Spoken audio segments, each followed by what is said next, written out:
Kembali bertemu dalam pelajaran fisika melalui pembelajaran jarak jauh SMPK Penabur Jakarta. Kali ini kita akan belajar tentang gerak lurus beraturan. Materi gerak lurus beraturan, kita ingat kembali tentang gerak. Gerak bisa kita bedakan berdasarkan lintasannya. Ada gerak melingkar, gerak lurus, gerak bolak-balik, dan gerak parabola. Kali ini kita akan pelajari khusus tentang gerak lurus beraturan. Jadi merupakan bagian dari gerak lurus. Gerak lurus sendiri ada gerak lurus beraturan, ada gerak lurus berubah beraturan. Ya. Perbedaannya apa? Gerak lurus beraturan adalah gerak dengan lintasan lurus dan kecepatan tetap. Gerak lurus berubah beraturan bisa kita bedakan lagi menjadi gerak dipercepat dan diperlambat. Yang dalam penerapannya juga ada gerak jatuh bebas, gerak dipercepat, kemudian gerak vertikal ke atas, itu gerak diperlambat. Gerak dengan kecepatan tetap, cirinya adalah percepatannya 0. Kemudian untuk gerak dipercepat, berarti percepatan bernilai positif lebih dari 0. Gerak diperlambat adalah gerak yang percepatannya kurang dari 0.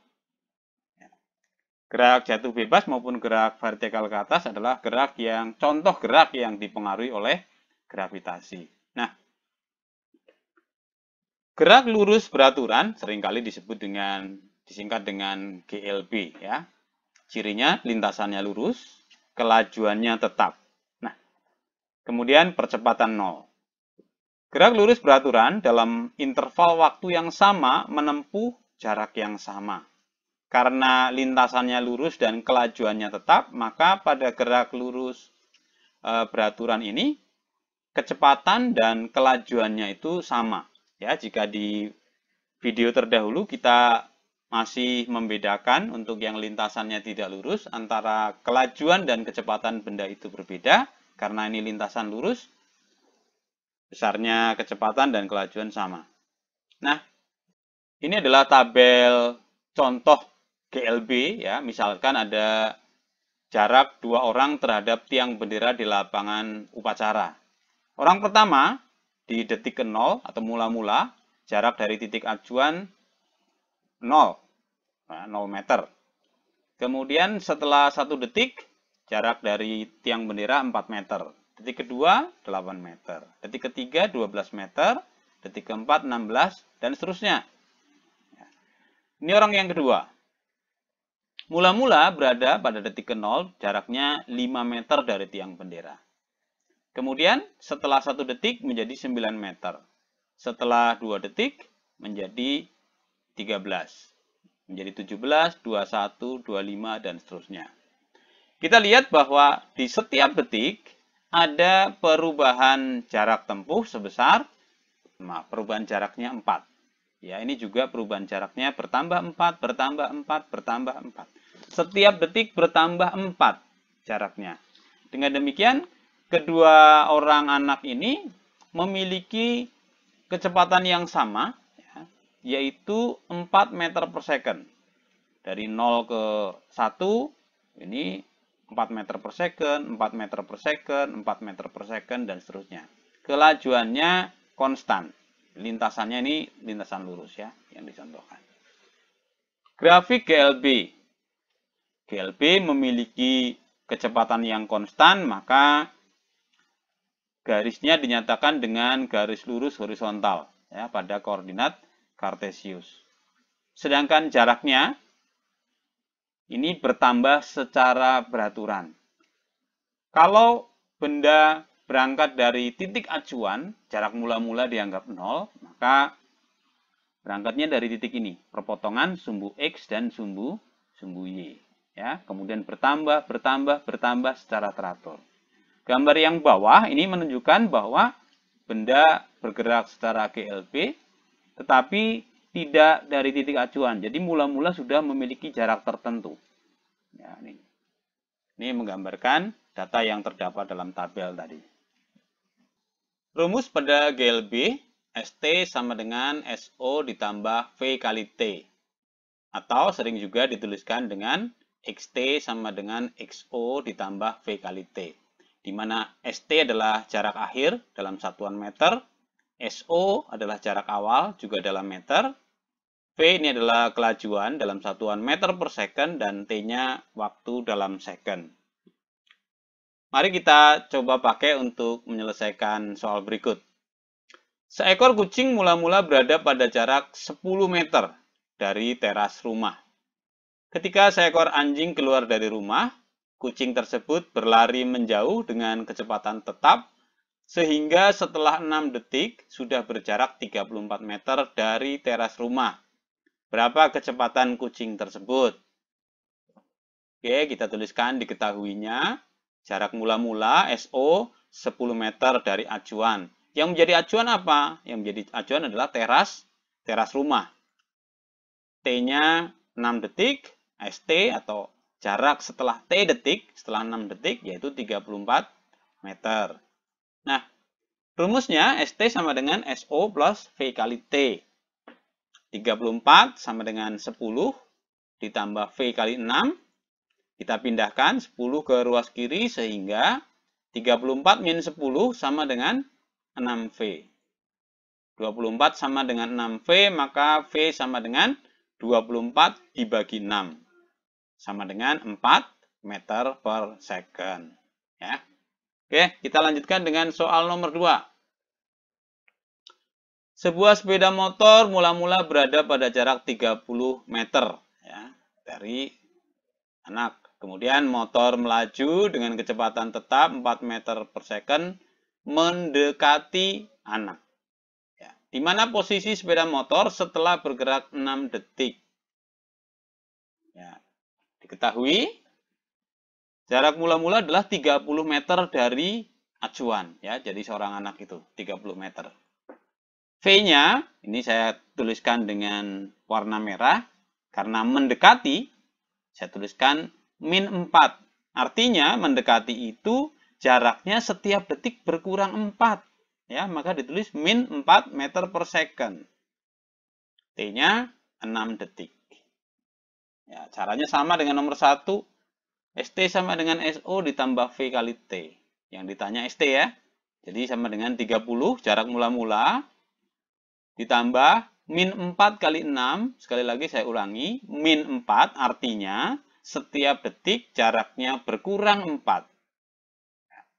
Sehingga sama dengan 30 min 24 sama dengan 6 meter. Jadi di mana posisi sepeda motor setelah bergerak 6 detik? Jawabannya adalah posisi sepeda motor 6 meter dari anak. Ya, anak dalam hal ini kita pakai sebagai titik acuan. Ya. Nomor 3 masih soal yang sama, kali ini ditampilkan dalam bentuk grafik saja. Tapi soalnya sama. Jika posisi motor mula-mula 25 meter dari gerbang sekolah dan motor bergerak menjauhi, ya ini kecepatan positif pasti menjauhi. Di mana posisi motor setelah 2 menit? Diketahui jarak mula-mula adalah 25 meter. Ya, dari gerbang sekolah, dalam hal ini gerbang sekolah sebagai titik acuannya. Kemudian V 8 meter per second, ini kita lihat dari grafik. Sedangkan T-nya adalah 2 menit. Jangan lupa kita ubah menjadi detik, yaitu 120 detik. Nah, ST sama dengan SO ditambah V kali T. SO-nya 25, V-nya 8, dan T-nya 120.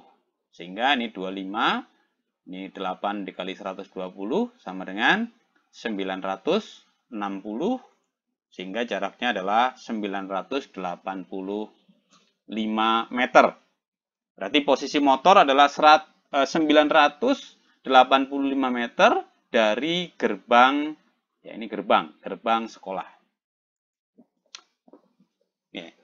Kita lanjutkan dengan soal tentang kejadian yang menyusul ya. Nathan dan Samuel mula-mula berdiri di tempat yang sama. Nathan berjalan dengan kelajuan 3 meter per second. 4 detik kemudian, Samuel berjalan mengejar Nathan dengan kelajuan 5 meter per second. Berapa lama Nathan tersusul oleh Samuel? berapa jarak yang mereka tempuh saat Nathan tersusul. Ya. Perlu diketahui dulu ya, syarat untuk menyusul tentu yang bergerak menyusul kecepatannya harus lebih cepat dari yang disusul. Ya. Kemudian yang disusul posisinya sudah di depan karena berangkat duluan. Nah, untuk soal ini diketahui SO-nya, posisi awal karena kita anggap sama, titik itu kita anggap sebagai titik acuan bergerak sehingga sama dengan 0. Kecepatannya Nathan 3 meter per second. Kemudian kecepatan dari Samuel adalah 5 meter per second. Waktu yang dimiliki atau lama Nathan bergerak, kita anggap T, sedangkan waktu Samuel adalah T-4. Kenapa min 4? Karena Samuel berjalannya itu 4 detik setelah Nathan bergerak. Jadi waktunya pasti lebih sedikit. Oke. Nah, yang harus kita ketahui adalah saat menyusul, posisi Nathan dan Samuel sama. Ya. Ingat, kalian bayangkan ketika ada mobil atau kalian berjalan menyusul teman, maka ketika tersusul pasti posisi kalian di tempat yang sama. Ya, berarti SN sama dengan S-nya Samuel. Ya, S Nathan sama dengan S-nya Samuel. SO plus VT, ini juga SO plus VT. Yang kiri Nathan, yang kanan Samuel. Ya, ini harusnya S-nya kecil nih. Ya, 3T sama dengan 0, ini 5 T-nya Samuel dikali T-4. 3T sama dengan 5T-20. 20-nya kita pindahkan ke kiri, 3T-nya pindahkan ke kanan, sehingga 20 sama dengan 2T. T-nya 10 detik. Ya. Jadi, waktu untuk menyusul, ya, ketika tersusul, ini Nathan sudah bergerak selama 10 detik. Ya, tentunya si Samuel bukan 10 detik ya. Samuel berapa detik? Karena dia berangkatnya 4 detik belakangan, Samuel baru bergerak selama 6 detik. Kemudian, berapa jarak yang mereka tempuh saat Nathan tersusul? Ya, ini kita cari dari jaraknya Nathan saja. V kali T. Ya, 3 meter per second bergerak 10 detik berarti 30 meter. Ya, setelah berjalan 30 meter, dia tersusul oleh Samuel. Oke, berikutnya ini adalah kejadian yang berpapasan. Ini dalam perjalanan kalian sering ya. Dua orang yang berangkat dari posisi yang berlawanan, bergerak saling mendekat, kemudian akan berpapasan. Ya. Kita baca, pengendara motor, sebut saja Anton dan Bobby, terpisah sejauh 230 meter, bergerak saling mendekat. Anton dengan kecepatan 20 meter per second, dan Bobby dengan kecepatan 10 meter per second. Bobby mulai bergerak 4 detik setelah Anton berangkat. Jadi Bobby dulu bergerak, 4 detik kemudian Anton baru berangkat atau bergerak. Ya, mirip dengan soal yang menyusul tadi, bedanya ini sekarang berhadap-hadapan. Pada saat Anton dan Bobby berpapasan, berapa jarak yang ditempuh Anton dan Bobby? Ya, mari kita lihat bersama. SO, posisi mula-mula Anton adalah 0 meter. Kita gunakan posisi Anton sebagai titik acuannya. Bobby berada pada jarak 230 meter dari Anton. Ya, maka kita tuliskan SO-nya Bobby nanti 230 meter. Kecepatan Anton adalah ini 20 meter per second. Kemudian kecepatannya Bobby min 10 meter per second. Oke, masih ingat ya kenapa saya tuliskan minus di sini, min 10. Min 10 ya artinya bahwa posisi Bobby itu jaraknya itu berkurang 10 meter setiap detik. Mendekat, mendekat, mendekat gitu, berkurang 10. Ya. Kemudian T-nya Anton kita sebut T, T-nya Bobby adalah T-4. Kenapa demikian? Karena sejak awal berangkat sampai nanti bertemu, waktu yang ditempuh atau yang dijalani oleh Bobby itu 4 detik lebih sedikit. Kenapa? Karena Bobby bergeraknya 4 detik setelah Anton berangkat. Nah, pada saat Anton dan Bobby berpapasan, posisi mereka sama. Ya, bayangkan ada 2 orang berpapasan. Pada saat berpapasan pasti posisi Anton dan Bobby di dekat ya, berdekatan. Posisinya sama. Ya, kita tuliskan saja posisi Anton dan Bobby sama. Sehingga ini 0 ditambah 20T, sedangkan untuk Bobby 230, ini posisi awal mula-mula, ditambah min 10, tadi kecepatannya min karena mendekati acuan, kemudian waktunya adalah T min 4, karena berangkatnya belakangan.